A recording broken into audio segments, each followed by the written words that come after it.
Good afternoon, everybody. Dr. Vasquez here, coming to you live right now to talk about methylmalonic acid. I talked about this last year, I believe. Could have been earlier this year in 25, but I think I started this series, I'm pretty sure last year in 2024. And at that point, I talked about this series of videos being called, or at least under the title of vitamin B12 pharmacology. B12 has been a nutrient that has interested me for a long time, like decades, literally decades, like back in the 1990s, because it's a very interesting nutrient. And I'm particularly interested in its ability to mediate neuronal repair when it's provided therapeutically, or when it mediates neuronal damage when it's deficient. And in particular, one of the things that's interested me about vitamin B12 is again, with regard to the deficiency, how it is famously able to create permanent brain damage within 6 months. That's typically how it's described. And I guess it's always interested me, but it interested me more lately. I started thinking about it because I've seen 2 patients recently with B12 deficiency, neither of whom have been successfully treated, and one of whom, her family members actually are refusing treatment. They say that she gets enough nutrients from her diet. Well, obviously she's not getting enough nutrients from her diet because she's failing very rapidly. But you'll get that a lot from people, even if you're showing them the data about the prevalence of deficiency, the existence of deficiency, the laboratory evidence of deficiency, the consequences of deficiency. They'll still say sometimes, oh, well, we trust that we're getting everything from our diet. Well, whatever. So again, B12 deficiency famously causes a wide range of neuropsychiatric manifestations. That alone is a fascinating topic. But again, the nuance of that I've been interested in is how it happens so quickly and how it's permanent. And so for that reason, I've started looking at the research again. And I guess to my benefit, and perhaps also now to your benefit, several new papers have clarified exactly what's happening with regard to B12 deficiency. So we're going to look at this paper that was just published last year in 2024, Association of Methylmalonic Acid and Depressive Symptoms with Mortality. Before I look at this with you, we're going to look at the diagram that I put together last year. Again, I think this was in middle or late 2024. Could have possibly been, since it was a series, up to, I believe, 6 installments, it could have possibly run into early in 2025. But anyway, this is the diagram that I put together earlier. I hope this is the final version of it. This talks about how do we acquire B12. Obviously, you get it from food. You have to pay for that food. And for some people, they don't have enough money to regularly consume animal protein, so they're deficient from a dietary or financial standpoint. But let's assume that we gain access to some dietary B12. These are the sequences. We acquire it. We have to digest the protein. Typically, we bind B12 to intrinsic factor. The B12 then gets into the blood, enters into the cell through a receptor, and then gets stripped of whatever moiety might be attached to it, whether it's cyanocobalamin or hydroxycobalamin or methylcobalamin or adenosylcobalamin, most typically, not always, and then enters into some of these biochemical pathways.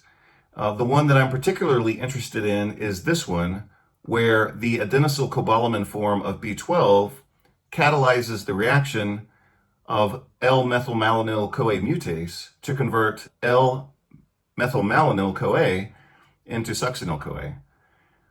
If that does not happen, then we accumulate methylmalonic acid, which, as I described previously, is neuroinflammatory and apparently a mitochondrial toxin.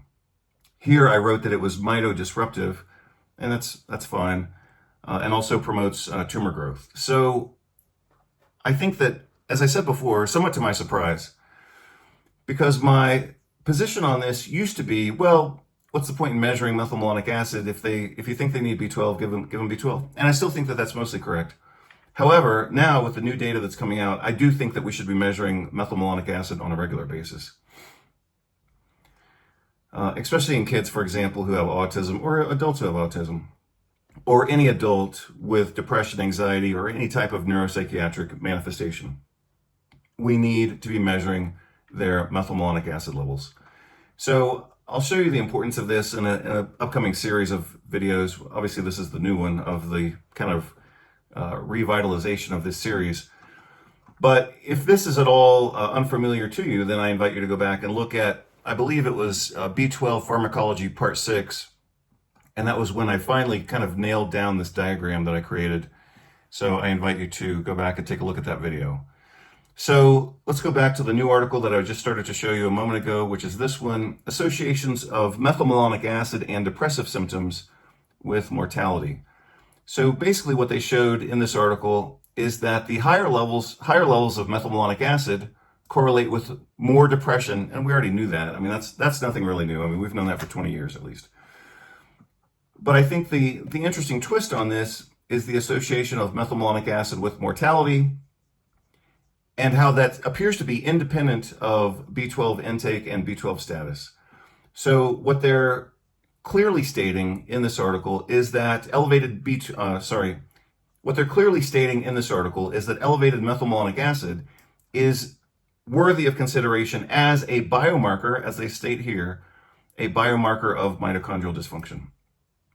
So again, for many years, some of us were saying, well, don't measure methylmalonic acid. If you think they're deficient in B12, just treat them with B12. That's still reasonable, but we're getting more and more data now showing that methylmalonic acid promotes tumor growth, that it promotes all-cause mortality, that it promotes depression, which we already knew, and that it is, again, a biomarker of mitochondrial dysfunction.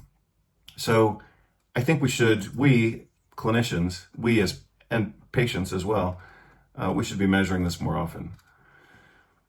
So the association in this article between MMA, methylmalonic acid, and depression was stronger in men, and especially older people over 60 years of age, as they state here. Higher levels of MMA having more depressive symptoms and more mortality. Elevated MMA levels were associated with depressive symptoms and increased risk of mortality again. These findings suggest that mitochondrial dysfunction may contribute to the multifactorial etiology of depression. It's actually, I'm sure that that's true, but other articles that I've read recently would provide a different pathway, which I actually think is more accurate. So I do think that mitochondrial dysfunction contributes to depression, but I think that the role of MMA is actually more, in my opinion, direct through neuroinflammation. So I'll talk about that in another video. Methylmalonic acid is a mitochondrial toxin that may hamper mitochondrial energy metabolism by interfering with succinate dehydrogenase and triggering reactive oxygen species generation. So here they talk about MMA with oxidative stress. So here they talk about MMA with oxidative stress, impaired energy metabolism, depression, cognition impairment. And I think all that's accurate. I just interpret it as being incomplete. The higher levels of MMA associated with higher levels of depression and also mortality. I mean, that's the take-home message of this study. Sensitivity analyses indicate that the association between MMA and depressive symptoms is robust, holding steady even after accounting for dietary intake of B12 and folate. So that was important. And they stated that a few times, but that's one of the most important sentences in the entire article. That they're not simply looking at MMA as a surrogate marker or as a marker of B12 deficiency, but rather as a marker of metabolic impairment, specifically within the category of mitochondrial impairment. So here they state the same thing again. Association between MMA and depressive symptoms was independent of B12 and mean cell volume among men. That was a good catch on their part as well.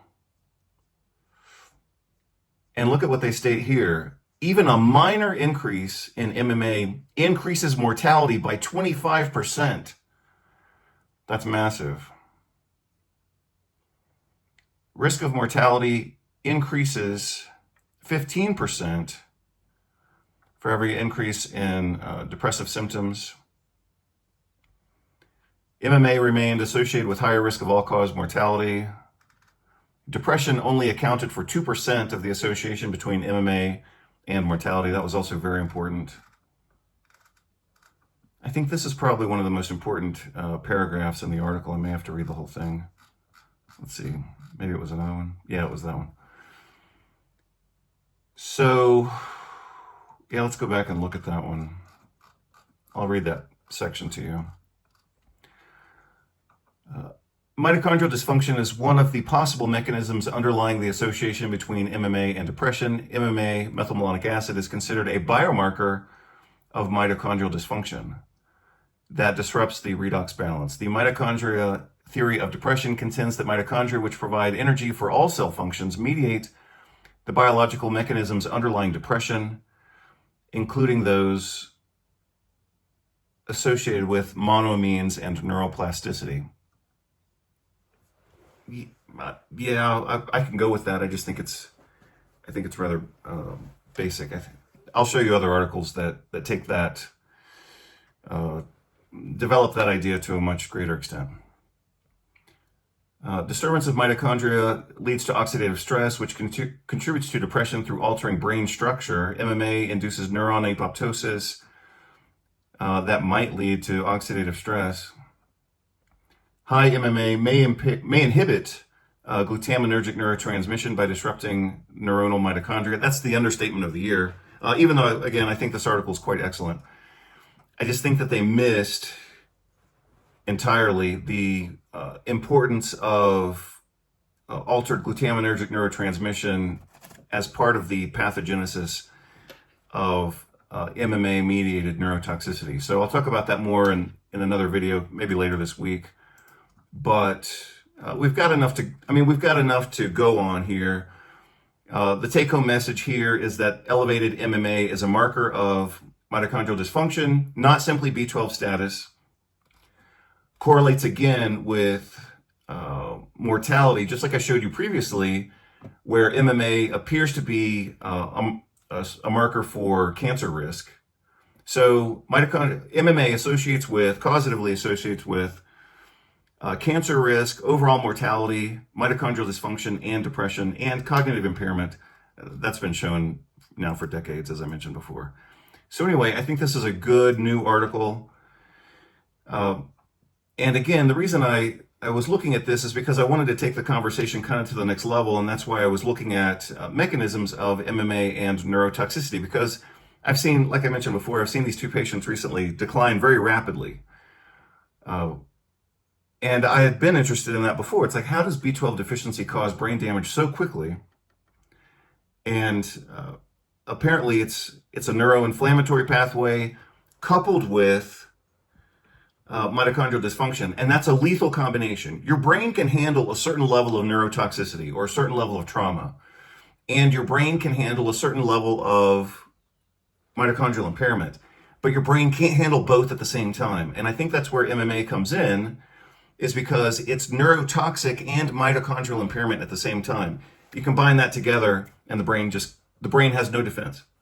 So I think that's the lethal combination. And that also explains the role of neuroinflammation as mediated by or triggered by methylmalonic acid, because neuroinflammation increases glutaminergic neurotransmission and at the same time causes mitochondrial impairment. So again, that's kind of another way of stating the same thing, but you've got two insults happening at the same time when methylmalonic acid is elevated. You've got excess NMDA receptor activity mediated partly but not completely through glutamate, and then you've got mitochondrial impairment, and so the brain is being attacked and it's defenseless at the same time, and that's the lethal combination that promotes brain damage in the setting of elevated methylmalonic acid, and that explains why B12 deficiency causes rapid onset brain and spinal cord injury. that's the video for right now. I might do another video later today. Hope you're all doing well, and take care. Bye. And also, I'm sorry, be sure to see the other video. If this was kind of new information to you, be sure to see the other videos that I did up to part 6. So that was, again, a total of 6 videos when I first started looking at this under the title of B12 pharmacology. Now I'm looking at it more from the perspective of MMA and neurotoxicity. So be sure to look at those other videos. Take care. Hope you're doing well. Bye.